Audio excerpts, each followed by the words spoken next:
We wanted to create a community of people that feel connected through South Asian fashion and just want to be more sustainable and conscious when they're shopping for that. So we looked up what friendship, what community means, what female empowerment means in Sanskrit. We were able to find the word Sakhya, which is kind of a definition of all of those things. Sakhya is a marketplace, a resale marketplace, where you can buy and sell pre-loved South Asian clothing. Our job at Sakhya is, as the intermediary between these two sides of our marketplace, is to ensure that both parties are happy, one with the sale and one with their purchase. And so it's a really hassle-free, simple way to clear a closet, make some money, be sustainable, and kind of pay it forward. Welcome to Mindful Businesses, presented by Sarani, and I'm your host, Vidya Iyer. In our podcast, we bring to you brands that are mindful in their practices and processes. A mindful business employs sustainable social, economic, and environmental practices. Today, we have with us Priyasha Shah, founder of Shop Sakhya, South Asian fashion resale. She joins us from New York City, New York. Welcome, Priyasha. Hi, Vidya. Thank you so much for having me. Indian and other South Asian countries are known for their fabrics, from raw cotton to silks. The traditional generational craftsmen, even to this date, weave using techniques, tools, and methods that they learned from their forefathers.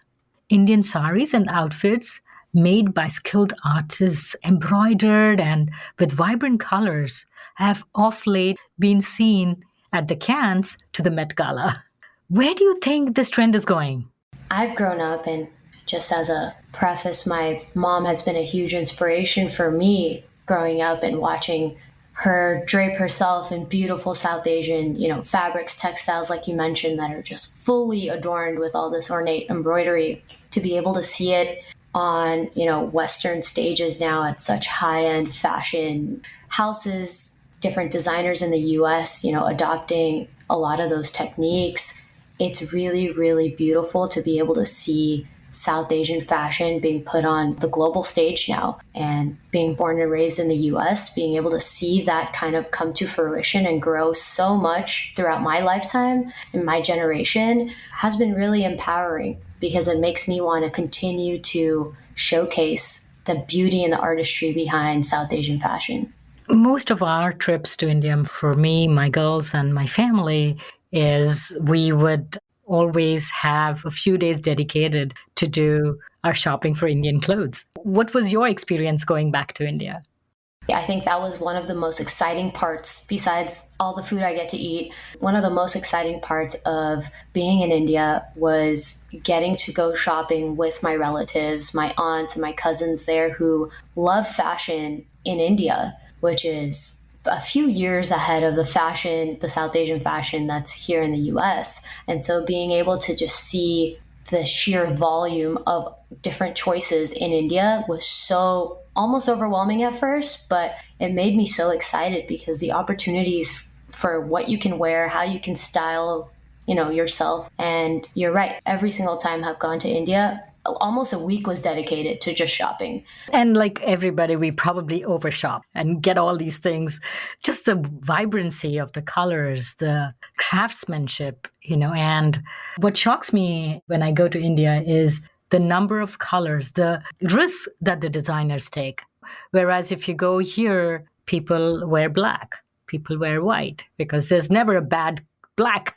There's never a color of black that your customer will not like. But in India, they seem to be taking the risks, the designers, and that kind of excites me to try the yellows and the ochres and the magentas. I think that's why a lot of us tend to feel unsure about how to incorporate South Asian fashion to casual wear here in the US, because the cultures are just so different. In South Asia, it's vibrant, it's lively, it's ornate, it's sparkly. Whereas here, things are muted and earth tones and nude tones, and trying to merge the two can be challenging at times. From this, let's segue to what do you do? You have a business and it resells South Asian fashion. Correct. Sakhya is a marketplace, a resale marketplace, where you can buy and sell pre-loved South Asian clothing. Whether you've been sitting on a few years of really beautiful, great condition pieces that you've only worn 2 or 3 times in your life, you can list that online with us to sell. And there's a huge market here in the US, other parts of the world as well, that are looking for just sustainable and accessible South Asian fashion. Not everyone has that access that you and I spoke about, where we can just go to India and shop for 2 to 3 days to go and find affordable South Asian clothing. So it's just imperative to be able to create a space where people can access that here in the US in an affordable and sustainable way. And I'd like to stop for a moment and explain to people what the word Sakhya means. The origin of Sakhya started by myself and my co-founder, who's my best friend. We were kind of brainstorming, what does this business really mean? I think what we distilled it down to was we wanted to create a community of people that feel connected through South Asian fashion and just want to be more sustainable and conscious when they're shopping for that. And so we looked up what friendship, what community means, what female empowerment means in Sanskrit. We were able to find the word Sakhya, which is kind of a definition of all of those things: community, friendship, empowerment through friendship. And that just stuck. And it felt like this is exactly defining what our mission is. Basically, I would say more than friendship. It's a complete mutual love and bond between women is what Sakhya, in my mind, means. And I think that's the community where you have a lot of clothes and, hey, here you can get it for half the price, 1/4 the price of what I paid. As a lot of us know now who attend extravagant weddings here in the US and over the years have become more and more beautiful, extravagant, just the grandeur is on a different scale now. We feel as though we have to kind of match that in the clothing we wear, but South Asian fashion in the US is so expensive, growingly expensive, where it's becoming less and less accessible for a large population of South Asians and non-South Asians as well. And often people may not want to be seen in the same clothes in a wedding in the same season, right? Because you're posting on Instagram, you're posting on social media, and often it's probably a cousin or a friend who mingle in the same circles. So you need to keep on buying those clothes for every wedding. You can end up accumulating quite a few of those. Absolutely.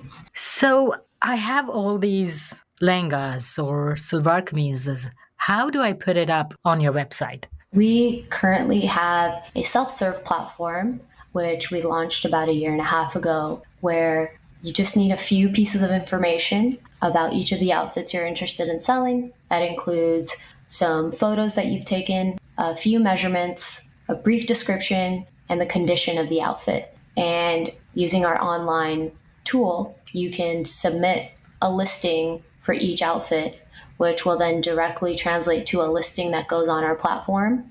And you will see it live within a few days. But on our end, we have our curation team, which is myself and a couple of others that we've added to the team, who look through the pieces digitally, make sure that we have all the information we need. The photos are in the right quality and the right file type, all these different digital kind of requirements and criteria. But within minutes, you can upload your listing and we will do the rest of the work to find buyers for you. And as soon as we find you a buyer, they can place an order directly on our site, and we send you a shipping label and you directly ship your outfit to the buyer. And so it's a really hassle-free, simple way to clear a closet, make some money, be sustainable, and kind of pay it forward. Something that, you have sitting in your closet could be very valuable to somebody who would need it for their next event. That's a little bit how our seller process works. So do you tell them which angles to take it? Because you want your site to have a cohesive look, right? So do the sellers listen to it? Do they pay heed to it? Yeah, I think this is a really big component of understanding what is going to help our sellers as best as we can. We have two different types of users on our platform. We have people who want to upload their outfits to sell, and we have buyers who are interested in buying. So we're kind of trying to figure out how to best create a platform that makes the selling process as easy as possible. And a lot of that has to do with educating and providing resources for our sellers to show them, hey, this is how you take photos. This is the type of photo. This is the lighting. This is, the distance away from the outfit. This is the quality of photo you need to market your items to make them look like something that people would want to buy. You are listing your outfits for sale, so you want to make them look as beautiful as possible. And a lot of the times that's a challenge for our sellers because they might not be as digitally savvy or know how to take the right types of photos. With the growing popularity of Reels, do you allow videos? It would probably humanize it if I say, hey, by the way, I'm Vidya. This is my sari. I bought it for my wedding and I would like somebody else to use it. Have you thought about videos? We have considered it. I think it's something that we would love to get into in the future maybe, but right now, even handling the education around how to take proper product photography of your own outfits has so many variables that we feel that videos might add an extra complexity for a lot of sellers. So we're trying to keep that seller process as simple as possible so that the barrier for them to feel like, hey, this is something that I can actually do on my own is as low as we can make it. Any new business, first sale is very exciting. Which was your first sale? Do you remember? Absolutely, I remember. It was a friend of mine, actually. She is not South Asian. However, she has a lot of South Asian friends in her community. And so she was looking to purchase something from Sakhya.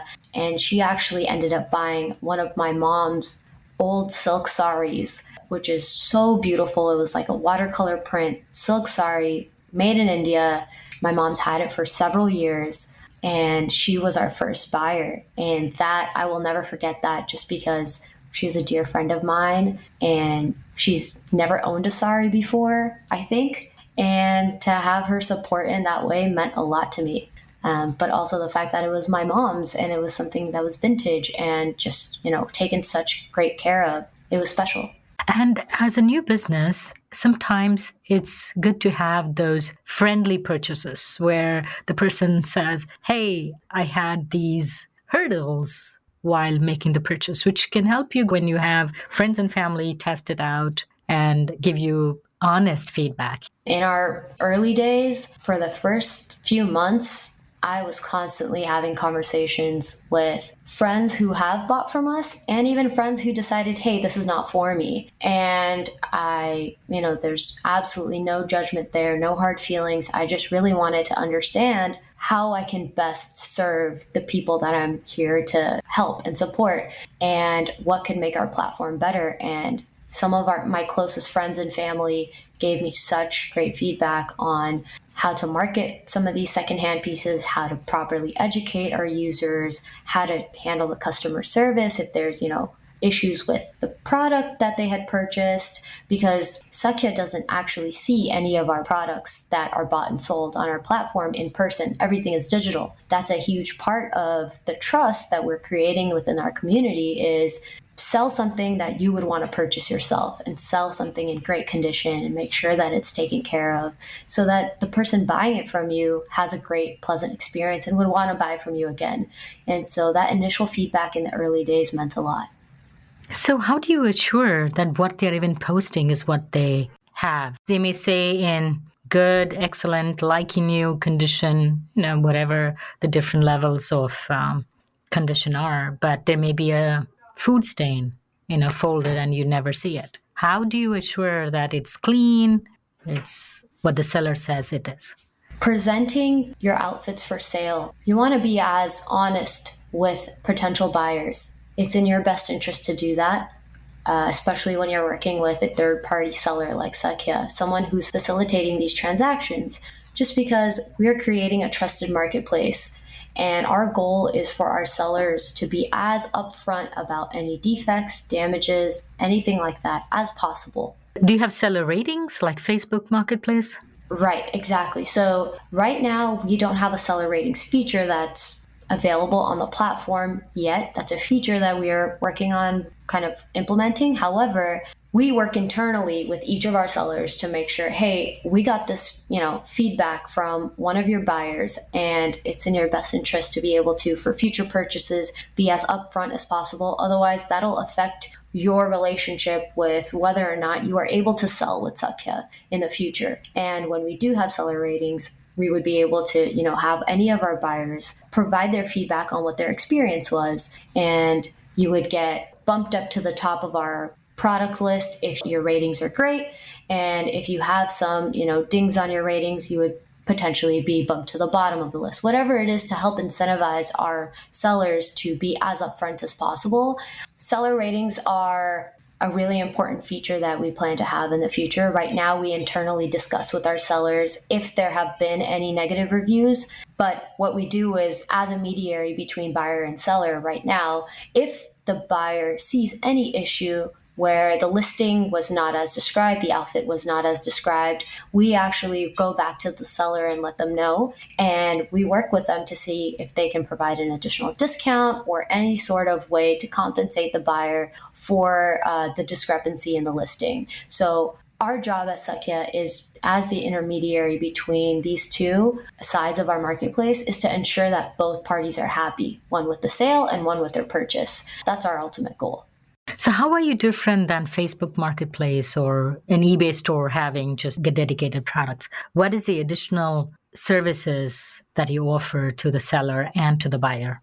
What sets us apart from a lot of these other marketplaces is you can sell anything and everything you want there. So when it comes to resources and guides to help you understand how to properly market and sell South Asian clothing, that's a whole different beast. One of those beasts are sizing and fit, and understanding that South Asian clothing doesn't just fit small, medium, large, extra large. There's a bust size, and there's a blouse length, and there's a shoulder to shoulder measurement, there's a waist size. All of those things, knowing how to measure that as a seller is not common for most people to understand. You're not always measuring these types of parts of your body or parts of your garment. So what we do at Sakhya is provide as many resources and tools as possible to help people understand how to sell their South Asian clothing, which has, a lot of differentiating elements to it than just regular Western clothing. I think that's very important so that people feel like, okay, I know how to sell South Asian apparel and garments,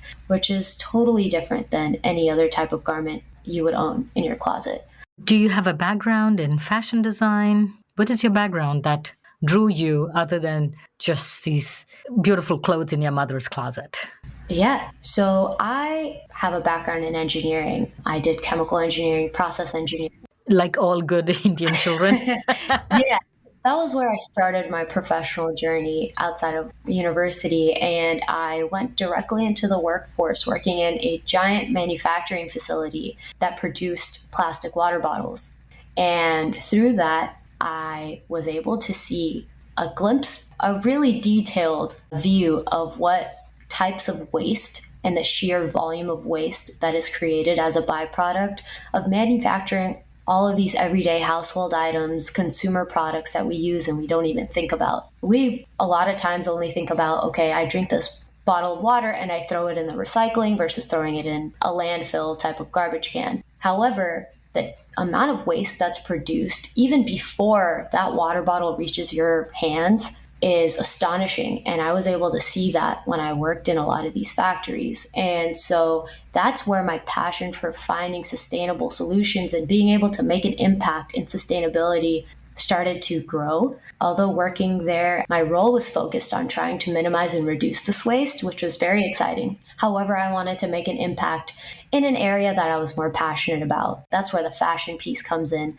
I just grew up loving fashion, dressing up, buying and selling secondhand Western clothing was something that I did a lot of as a young adult, as a college student, and thrifting became a passion of mine just because I loved finding unique ways to, stand out when it came to dressing up every day. And so I wanted to be able to bring that secondhand or thrifting or pre-loved marketplace to to South Asian clothing, which is a huge, gap that I felt like I saw as I started attending lots of weddings as a young adult. That's kind of where the two collided, and I decided to start Sakhya. Yeah, and vintage clothing is so in. My kids are wearing my old clothes. I would have saved far more of them if I knew I would have girls who would actually wear my clothes. How do you give washing instructions? Is that not your responsibility, or care instructions? Because these fabrics are numerous and often artisanal. They don't really come with a care label. So, do you offer some suggestions or support or resources?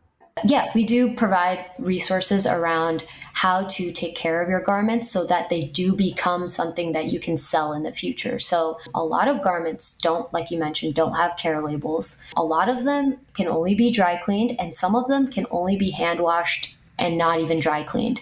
And it's important to be able to understand that. I think there's a lot of education that still needs to be done around that. But one of the biggest things that we urge all of our sellers to do is when you are wearing your own outfits, think of it as something that you are taking care of and investing in so that you can sell it in the future. So whether it is instantly, spot cleaning any stains, or making sure that you go to the dry cleaners right after you've worn it to take care of it. That way it's in the best condition you can sell it at.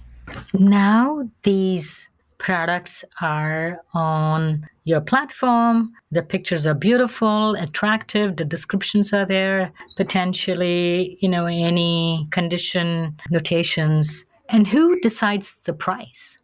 We have a guide around kind of a rule of thumb for how to set pricing depending on the condition of your outfit, the style of the outfit. We let our sellers set the price ahead of time, and they get to determine what they would feel comfortable selling the item at. However, what we would do when we kind of do our diligence to review each outfit that has been submitted as a listing is we actually truly check all the components of the outfit digitally to make sure, do we think this is going to sell at this price point based on data from, we've been collecting for several months and a couple of years now, to trends of which types of styles are popular and selling right now, what season we're in right now, what types of influencers are, pushing out the latest content regarding the types of brands they're working with. All of those things influence the market and what buyers are looking to purchase, even if it's secondhand. So those all come into play, and we suggest a price accordingly if we think that the initial sale price may be too high or too low. So the pricing is a very important component, because for me, item may be very valuable because of the sentimental value or what I paid, but the buyers out there may not be willing to pay the price that I think is the price that I wish. So your intervention, based on your knowledge, based on the data that you've gathered over the last couple of years, is important for the customer, for the seller to be successful, and through the seller for you to be successful. Honestly, there have been a couple of sellers who are pretty set on the price that they want to list it at. And for them, their priority is not to just sell the item right away, but they want to sell it at a specific price. And they're willing to wait months and months until there's a buyer who is willing to wait for that. And there are other sellers, and it really depends on what your motive is, when your goal is, when you're looking to sell your South Asian clothing. But there's other sellers who are just like, Priyasha, help me do whatever it takes to get this sold. I need to get it out of my closet. And if you can't get it sold within a month, can you donate it for me? And so there's really there's a whole spectrum of different types of people who use our platform depending on what their goals are. So do the buyers have an option of placing a bid on an item that they like? Basically, the auction model of purchasing? Yes, right now we do have a model where you can place an offer. For example, if something is listed at $500 and you would love to purchase it, but you would love to only pay $400 for it, you can work with us and we'll work with the seller to come to a final price that both the buyer and seller are happy with. So how do you reduce impact of Sakhya in terms of shipping? Because there are these items which are being shipped all over the country and potentially across the globe. Yes, our mission with Sakhya is to solve one sustainability issue. in the fashion industry, especially South Asian fashion industry, which is these garments already exist. They're sitting unused in many of our closets all around the country. And so our goal is to be able to share those garments without contributing to overconsumption, new garment making, manufacturing processes that have a lot of byproducts of waste. What our goal is to be able to ship all of these items that we already have to other buyers who are looking for new items to wear. To them, it's a new item, but to you, it's something that you've pre-loved already. As users of Sakhya's platform, we're all being a little more conscious and sustainable with our South Asian fashion choices by not contributing to buying new every single time we have an event to go to. What is the most popular item that sells? That's a good question. The most popular item actually which sells are saris. A lot of people who are looking for unique textiles, very, very vintage silks, cotton saris, different types of Banarasi saris, things that are harder to come by at such an affordable price is one of the most common things that sell on our platform. Saris nowadays can be very expensive unless you shop directly from India. The second most common thing are wedding guest wear, like lenghas, shararas, very trendy pieces that especially the younger generation is looking to purchase for their next wedding event. And with saris, you don't have a sizing problem. It's 6 yards of fabric and you wrap it around. Absolutely. And that's one of the most beautiful things about saris is it's one size fits all, literally one size fits all. It doesn't discriminate by body type. Exactly. So you have men's and women's, right? We have men's, women's, and children's wear. And children's wear is actually especially, I think, fulfilling for the buyer because it's so hard to find, and which the kids will probably wear it maybe just one time before they've grown a whole size larger, right? Absolutely. A lot of our buyers and sellers are moms with kids who are, toddlers to just 7, 8 years old who are growing rapidly, are only able to wear an outfit once or twice just because they grow out of it so quickly. And so a lot of mothers use Sakhya as a platform to buy and sell their children's clothing, which is one of our top sellers as well. So what would be a win for your customer? May it be the buyer or the seller? What makes them happy? The deal, prompt delivery, or just being able to own something really beautiful? From a buyer standpoint, I think it really depends on why you're coming to Sakhya.